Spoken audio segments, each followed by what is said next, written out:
Motzei Shabbos, November 18th, at Kal Chasidim. Do you think Hanukkah is in 8 days, or do you think Hanukkah lasts for 8 days? Last for 8 days. Which Hebrew month is Hanukkah? It's in Kislev, right. Okay, what day in Kislev is Hanukkah? Okay, Dovi, what day in Kislev is Hanukkah? 25th. Dovi says the 25th. He says, do you think he's right? Do you think it's the 25th? I think it's December 10th. I don't know. Maybe it's December 10th this year. I don't know. I know because Shivka's birthday's on Hanukkah and Shivka's birthday's December 10th. But in the Hebrew month, every year it falls out on the same date. And it is the 25th. Now, here's something very interesting. Think about the word Chanukah. What does the word Chanu mean? Well, what are the last two letters of the word Chanukah? The last two letters. It says Chanukah over here. It says right here, it says Chanukah. What are the last two letters of the word Chanukah? Chaf and Hey. Chaf Hey. Now, Chaf Hey. Chanukah is on which day of Kislev? Is it on Chaf Hey Kislev? It's on Chaf Hey Kislev, okay? It's on the 25th day of Kislev. Okay, so the last two letters of Chanukah, he says, do you have that? Do you understand that? What do the first letters mean? What does Chanu mean? What does Menachem mean? Menachem. Or no? What does Nacha? Hey, it means to rest. Okay? Chanu means they rested. Okay? It could also mean other things too. Okay. Someone rested on Chafei. Who rested on? Did Gramps rest on Chafei like he sat in a recliner and started to read the paper? Hashem rested. Hashem rested. I thought Hashem rested on Shabbos. On the 7th day of the week, did Hashem rest on Shabbos? Yes. Okay, Hashem rested on Shabbos. Okay, now who rested on Chafei Kislev? You don't know? Okay, Dovi, who do you think rested on Chafei Kislev? Who do you think rested on Chafei Kislev? I don't know. Well, let's think here. Here are the possibilities. We have the Greeks. We have, Hashem. Or we have the Jews. Okay? Who are the people that rested? Yeah. The Jews. Right, the Jews. They rested. What did they rest from? What was happening before Chafei Kislev? Was there a war? Yes. Yes, there was a war. Okay, now. Because there's a war right now. And there's a war right now. Okay, now. In Eretz Yisrael. In Eretz Yisrael. Now.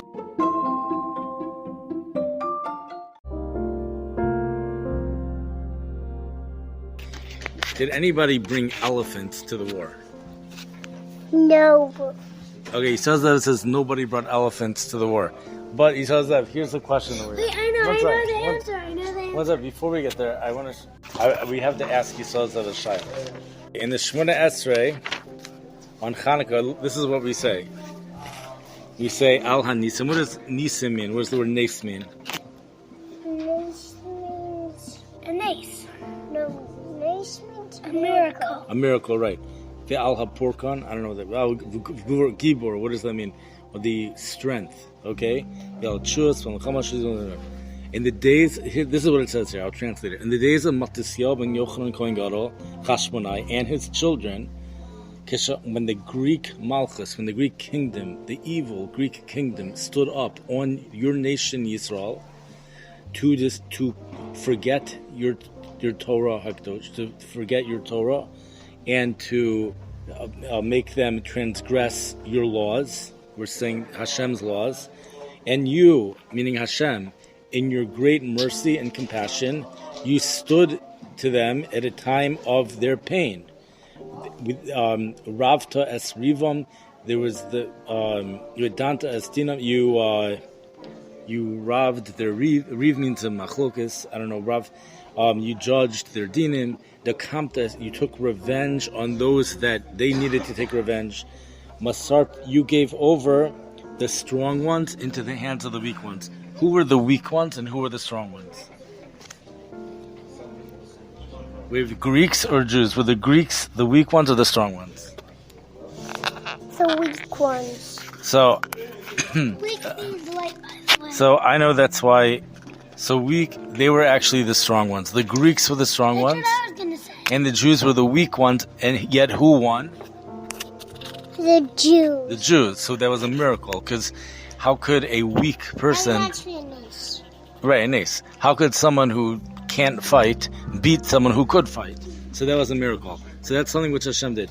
V'rabim b'yad ma'atim, and there were lots of people, but they were given over to the few people. Who had lots of people and who had little people? Few people. I don't know. Who do you think? Do you think the Greeks had lots of people or the Jews had lots of people? I know. Okay, go. The Jews were the fewer people. The Jews were the few people, and The Greeks had more people. the Greeks had a lot of people, and yet who won? Jews. The Jews. Okay. Utmeim bi'ad tahorim, you gave over those who are impure into the hands of those that are pure.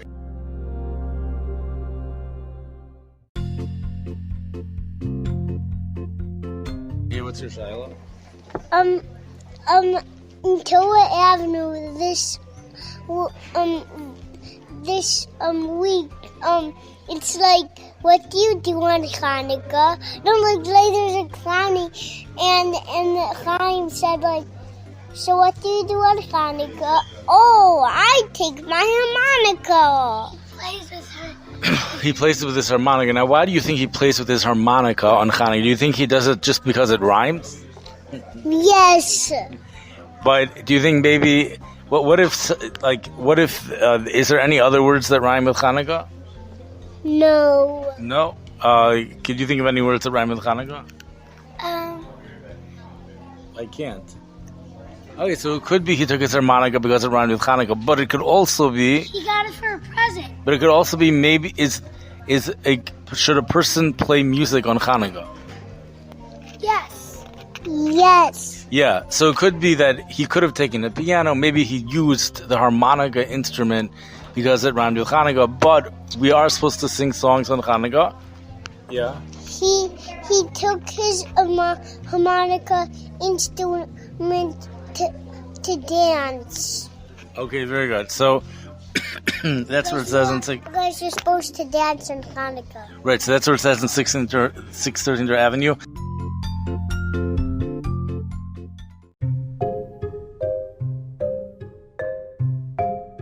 Now it says Hashem gave over the impure into the hands of the pure. Who were pure and who was impure? Who was tahor and who was tameh? The Greeks. Right, the Greeks are tameh, and so who was tahor? Jews. Okay, right. Now, why would we be thanking Hashem? Like, I understand we thanked Hashem. I would say, listen, just thank Hashem. He gave over the mighty ones into the hands of the weak ones. Fine. Okay, he gave over the Rabbim, the many ones, in the hands of the little ones. Okay, so we're saying over this prayer, it's this tefillah is like, wow, like look what Hashem did. He, not only that, another wow. Like we get to think about it. Like, yeah, they were strong and they were weak. Like that's a good point. Yeah, and we won. Wow, thank you, Hashem. Oh, here's another good point. They were a lot and we were a little. No, we still won. That's, and then here's another point. They were tameh and we were tahor. So this one becomes less. I'm not sure what the wow is in that one. But let's go. That one, like, of course, Hashem's going to help the one that's... So now we're just recognizing, it says, Urashayim biyad tzadikim, and the Rashayim are given over to the hands of the tzadikim.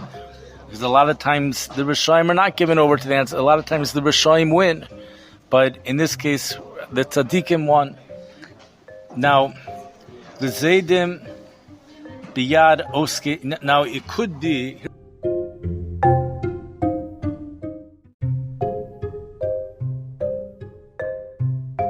There's something very interesting about Chanukah that we don't find by any other yontif, by any other war, something very unique about Chanukah.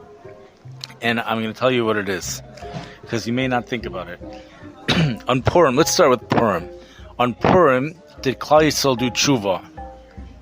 Anyone? Yes. Klal Yisrael did tshuva, right?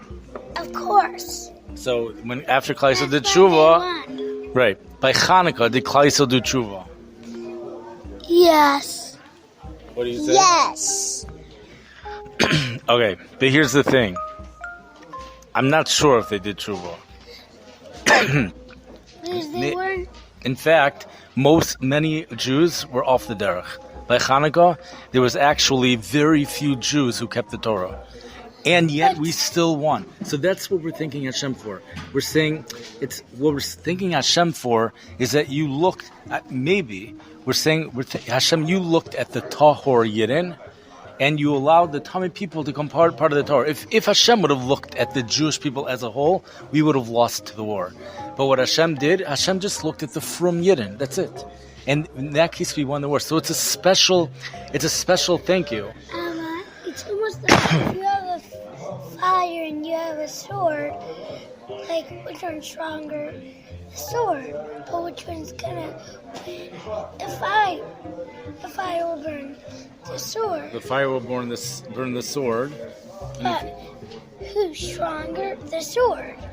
The sword is stronger. So it's like the Jews are the fire, and the Goyim were the sword. Which one is stronger? The sword. Which one will win? The fire. Okay, it might be like that, except really we won Hashem. It was kind of like a miracle. But think of Chanukah gives us a lot of hope for now. Now, I'll tell you why. Because right now, we think that everyone keeps Shabbos. We think all the Jews keep Shabbos. You know why? Why do you think we think that all the Jews keep Shabbos? Because we live in a community where all the Jews keep Shabbos. But most of the Jews don't live over here. There's many Jews that don't even know they're Jewish. So a person might think, okay, we want Mashiach to come. If we do tshuva, Mashiach will come, right? So, but the thing is that how are we ever going to get the Jews to keep Shabbos if there's Jews who don't even know what Shabbos is? There's Jews who don't even know they're Jewish.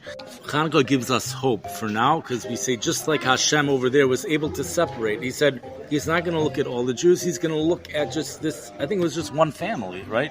The Chashmonaim. Who was it? Matisyahu. It was like just a little family. We're going to see, okay? Okay, we're going to get to that. Okay, so, and the Rishoyim were in the hands of the Tzaddikim, because we're pointing this out, because it wasn't just the Greeks, it was even the Jews. They also, part of the Jews lost the war. It was only the Jews who were religious, who were Tahor, who were Tzaddikim, they won the war. The Jews who wanted to go to the Beis HaMikdash. Some people actually learned Torah all day what they could until the Greeks came. He learned Torah all day. Right. And some of them learn in dark closets. Right now, I thought it was going to talk about elephants in here, but it didn't. So, therefore, we're going to have to go to here, where I'm sure it would tell us about elephants.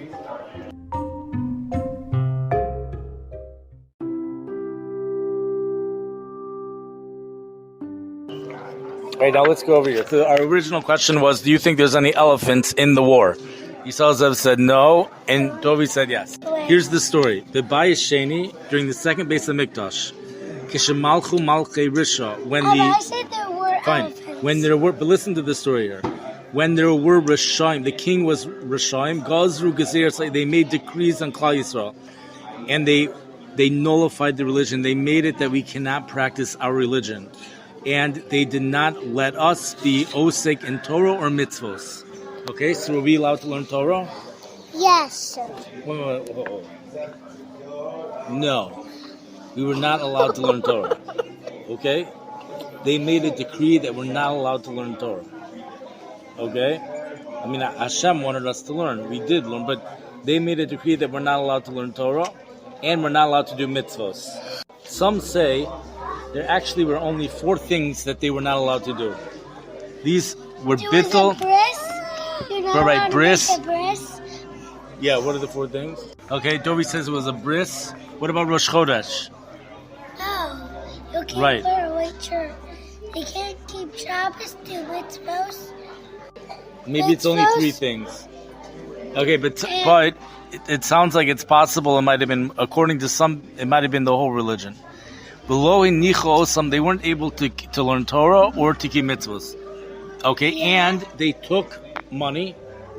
They stole all of our money. Okay, and they took all of the girls. Okay, so did they take all the girls? Yes. Okay. Why? And I don't know. They wanted to marry them or something. And they went into the Heichal, which they went into the Beis HaMikdash, and they breached it, like they broke into it. And they made those things which are pure, they made them not pure. And they caused a lot of happiness or pain to Klal Yisrael. Pain. Hey, what do you say? Toby said pain. What do you say? Pain. You also say pain. Okay, they caused a lot of pain. It says me'od, very much. V'ipneihem ulachutzam lachitz gadol, broke them until they caused pain until something happened. What happened? It says rach until Yerucham, until rachem aleim. Hashem had rachamim on them. Elokei avoseinu v'yoshim yadam yitzin. It doesn't say they did tshuva and then Hashem had rachamim. It just says they had pain until Hashem just saw their pain. Now, this is very interesting because of the nickname dreidel.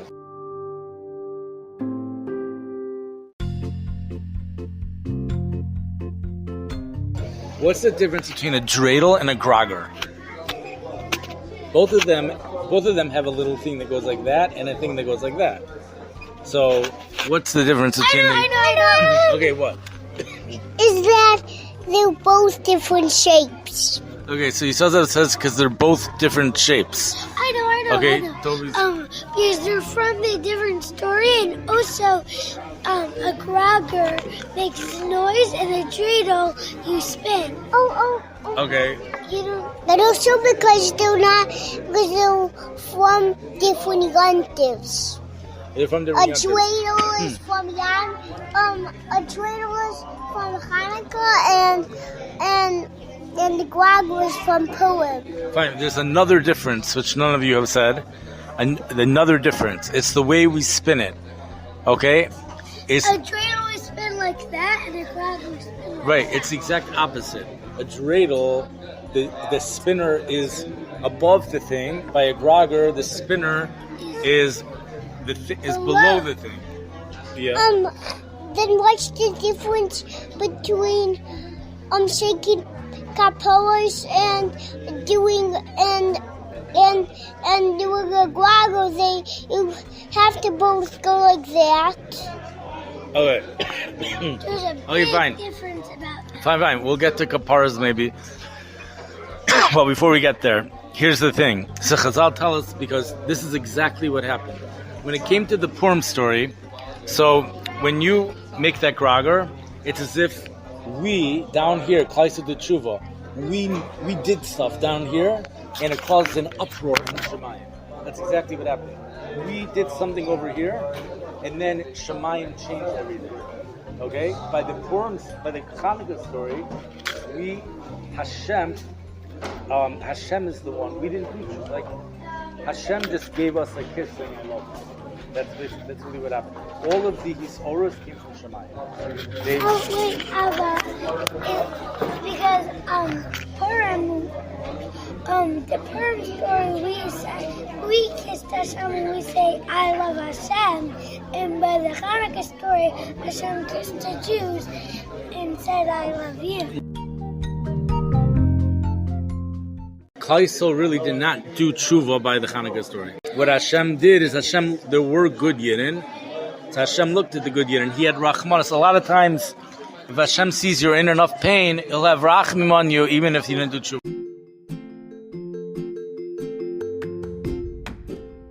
What's the main celebration? There was a war. The war ended on the 25th day of Kislev. The Jewish people won the war, and then there was this 8-day miracle with the oil. What do you think? What is a more special thing to celebrate? The winning of the war, or the candles lasting for 8 days? I know. The winning of the war. So Dobie says the winning of the war. What do you say? The winning of the war. Why do you say the winning of the war? Winning of a war, we would have all got killed. If we lost, we would have all got killed, Chas v'shalom. And if we didn't like the menorah, then we wouldn't. It's not like we'd feel as bad. Right, but most people, if you ask them what's Chanukah all about, no one's going to tell you the war. Everyone's going to tell you all about the Chanukah menorah, but the main miracle was the winning of the war. Now we're still trying to figure out if there were elephants. So far we've heard nothing about elephants. Okay? So, with Tsar Laman Road, the Gavru B'nei Chashmonai Kohanim Agdolim. The B'nei Chashmonai, the Kohanim Gedolim, had a lot of power. The Hargum Ve'oshenu Yisrael Miyadam. And they went out to kill, and they saved Klal Yisrael. The Chazra Malchus Yisrael, because of this family, I think it was one family, it's like impossible to imagine this. One family versus the entire nation. Right. The Chazra Malchus, the kingdom, went back to Klal Yisrael Yasser al for another 200 years until the destruction of the second Beis HaMikdash. Which story happened first, Chanukah or Purim? Yisrael will answer first because whatever Dovi says he's going to say. So, Yisrael, which one happened first, Chanukah or Purim? Chanukah. Okay, the only problem with that is that Chanukah happened during the time of the second Beis HaMikdash. When did the story of Purim happen? The first Beis HaMikdash. The story of Purim happened in between Beis HaMikdashes. There was no Beis HaMikdash by the story of Purim. Okay? So even though Chanukah comes first on the calendar, but the Purim story happened first. Okay, he says that. So which one happened first? He says that. Which one happened first? Purim. Purim. How do you know? Because there was no Beis HaMikdash. Right. And when did the Chanukah story happen? Which Beis HaMikdash? The second. Okay, right. The second one. Okay, which day did they win the war? He says that. Which day did they win the war? What was the date? Was it on Thanksgiving? I know. What's that? He says that was the answer. Thanksgiving. No, Thanksgiving? No. Chav Hei Kislev, right. Okay, so he says I thought Thanksgiving. And, but Chav Hei Kislev. Now he says that what happened on Thanksgiving? They were being nice. Okay, we'll get to Thanksgiving a different time because it's not a Jewish holiday, so it's an American holiday.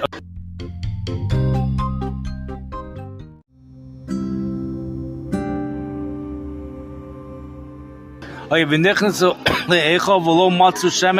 the Eichel, they did not find any or oil in the Mikdash. What did they find? How much oil did they find? He says that. How much oil did they find? So much. They found a lot of oil? Yes. Was it tahor or tamei? Tahor. But actually, okay, Toby, what do you say? One little thing, like one little ball of oil. But they found a little tiny pitcher of oil. Okay? So how much the oil was only enough to last for how long? How many? The oil was so little, how long could it last? How many days was it able to last? How many Hanukkah days there was? It was only one day. There was, but a miracle happened. Actually, it was technically only able to an eighth of a day. Okay. Eighth of a day. Okay, so one candle for an hour or so. Because there was just one drop. So you're right. It did end up lasting 8 days, but really there was only enough to last one day. But it ended up lasting 8 days. How could one day turn into 8 days? I know. He says, how did that happen? Because Hanukkah is 8 days. But I didn't last 8 days. I know, but how did it go from 1 day to 8 days? How did that happen? Did Superman come and make it go for 8 days? Or did a magician?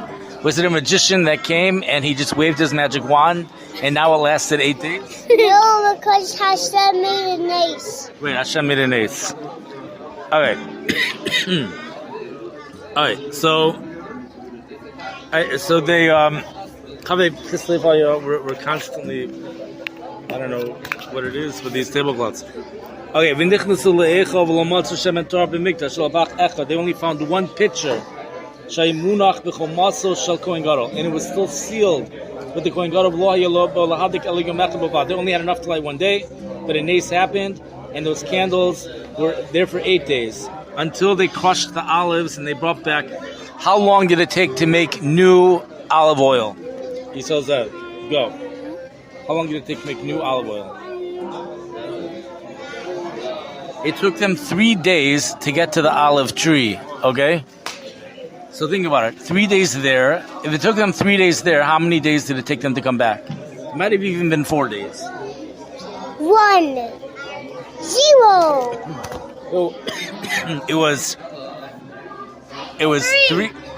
It took them. What? Okay. Find a pen and we'll write your name on these tickets. Okay.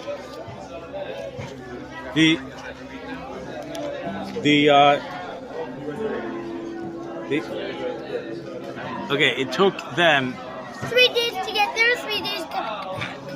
it was either 3 or 4 days to get there, 3 or 4 days to get back. It took them 8 days. It took them 8 days. So that's why Hashem made the miracle last 8 days, because after 8 days they had new oil. Okay? Alright, now, so the days of Chafei are they days of Simcha? He says that, are they days of Simcha? Yes. Right. What do you say? Days of is Chanukah days of Simcha? Yes. Correct. Is Chanukah days of Hallel? Yes. Okay, Yisrael is right. They're days of Simcha and Hallel. What time of day do we light the candles? In the evening or in the morning? In the evening. What do you say? Evening. Evening, right. Okay, al Pischei Habatim. We light it by Pischei Habatim means the entranceway to the house. Now, do we light it by the entranceway to the house? Do we open up the door and light the candles right over there? No. Right, but he says that we do. Wait, I know. They used to, but then they realized that they could use it for light, so now we have to do it right by the window. Okay, I think. Or like by just like last year we did it right by the window. Right, so in Eretz Yisrael, they do it by the door. Do we do it every night, or do we only do it some nights? Yisrael says, do we do it every night of Chanukah or only some nights? We light the candles every night or only some nights? Some nights. Okay, Yisrael says some nights. I know. Okay. Every night. Okay, so it's every night. Every night of Chanukah, we light the Chanukah candles.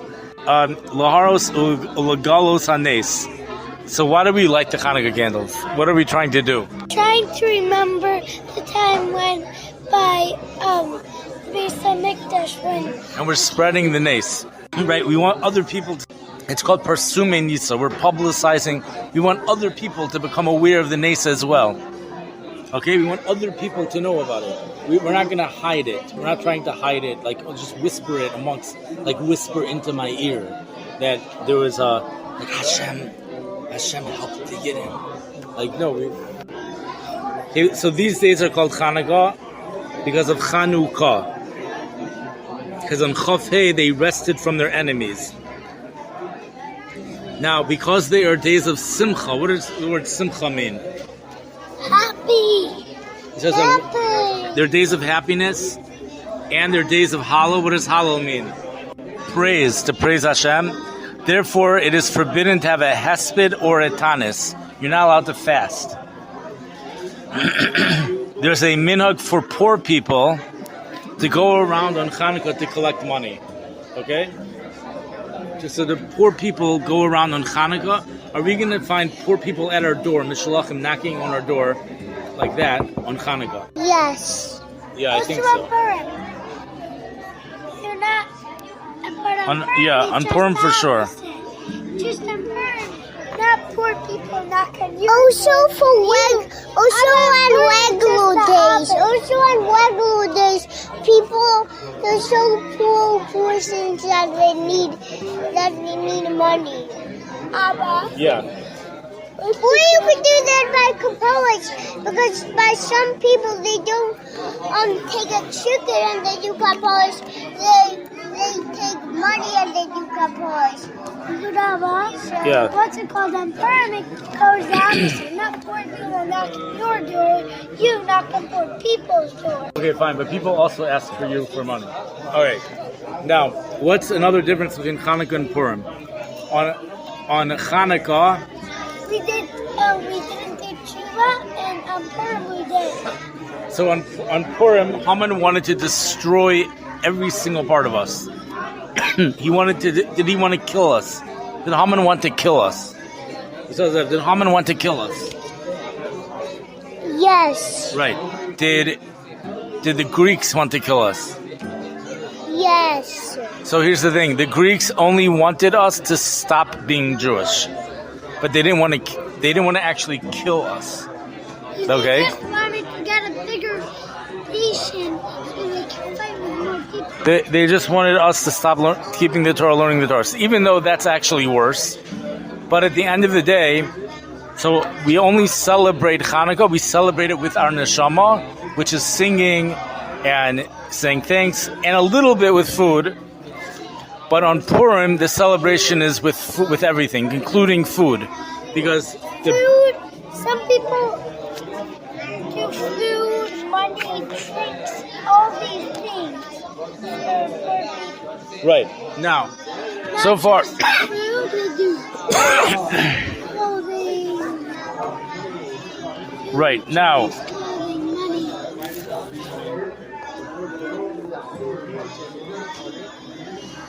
so here's the thing. We don't see anything about elephants over here. However, in the Aruch HaShulchan, we do. So they came with elephants. But I can't find it right now in here. Maybe it's over here. Ayin Perhetiv, Erev Chanukah, Nashim. Okay, so now we go. So we're not allowed to fast. Some people, women have a minhag not to do malacha. Now, what does that mean? Women have a minhag not to do malacha. What does that mean? What does that mean? They don't turn on and off lights all day. They don't drive their car. What does malacha mean? Right. So on Shabbos we say malacha means like turning on and off lights. But for Chanukah, I think it means things that you wouldn't do on Chol Moed. That's what I think. Working hard, not turning on. Like you're allowed to do like fishing. Okay, yeah. And not He says working. this holding up his hand. What? But on Shabbos, really, you're not supposed to drive. You're going to turn on the lights. Right. But on Chanukah, they just like don't. So the minhag is when the candles are lit. Don't work. Like, don't build. Oh, and also on Hanukkah and Purim, those are not really young too, so you're allowed to drive or turn on or turn off the light. Hanukkah and Purim are just from Rabbanan. It doesn't say in the Torah that you should keep Hanukkah and Purim. Okay, right. There are. There's no actual pasuk in the Torah that tells us about Chanukah or Purim. Now, but so some people have the minhag, some women have the minhag while the candles are lit, they will not do any work. They'll just sit by the candles. I don't know if mommy has such a minhag. Maybe everyone has this minhag. Okay, and a person should have a little bit more food than usual on Chanukah, but it's not like you have to have a meal like on Purim. It's not. You're not obligated to. On Purim, you have to. On Chanukah, you should have a little bit. There's also a minhag. Now, why? You shouldn't have too much. If you have too much on Hanukkah, then it might fool you. like you can be sad. Now, here's something interesting. But the thing is, Right, you right, shouldn't exactly. eat too much on Hanukkah because then you'll be full, And you shouldn't eat too little. Which means the purpose of the eating is only so that you'll be besimcha. Whereas there's no purpose of just making you happy with food. Now, here's the thing. When it comes to women not doing work, it doesn't mean they shouldn't sew. Okay? But when it comes to cooking and baking, says the... 1 second. He didn't take your... What did he just take? Let's take off and he gave it to him because he needs to wait. He took the pen. Okay. Alright, so the women have the minhag when it comes to cooking and baking. Says Hagaon Rav Wosner. Fine, so let him collect your tickets. We'll just put them there. Says Rav Wosner, okay, that women should cook and bake. And any malacha that has a lot of amelas, such as shetifas rotzpa, like vacuuming. Fine. I think they should not vacuum the floor. And in terms of washing the dishes, also perhaps they shouldn't wash the dishes. Rav Chaim Kanievsky, okay, so give it to him. Rav Chaim Kanievsky said that doing the wash and sewing is included in the Isser, but not baking and cooking. So it sounds like women should not be doing the wash, they shouldn't be doing laundry, and they shouldn't be vacuuming this up. Wait, just... Okay. That's what I was doing. Okay, that's what he was doing. So... Okay, now if there's going to be a loss, then they would be allowed to sew or whatever. Such as it's kind of similar to Chol HaMoed. And they asked the Chazon Ish, which malachas should women not do while candlelighting? And what do you think they said? The following is a trailer to the podcast called Authentic Torah. We have a guest here on our show today. What is your name? Shasha. Yishazav, how old are you? 4. You're 4. And what happens if you don't have a cup? So what should you do? Buy a cup. Buy a cup. But let's say you don't have a cup. Should you wash anyways, or should you just not wash?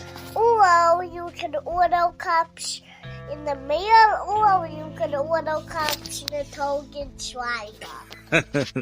Order cups on the Target drive-up. So the Aruch HaShulchan didn't bring that one down, or the Mishnah Berurah. You can get one in the mail or the Target drive-up if you don't have a cup.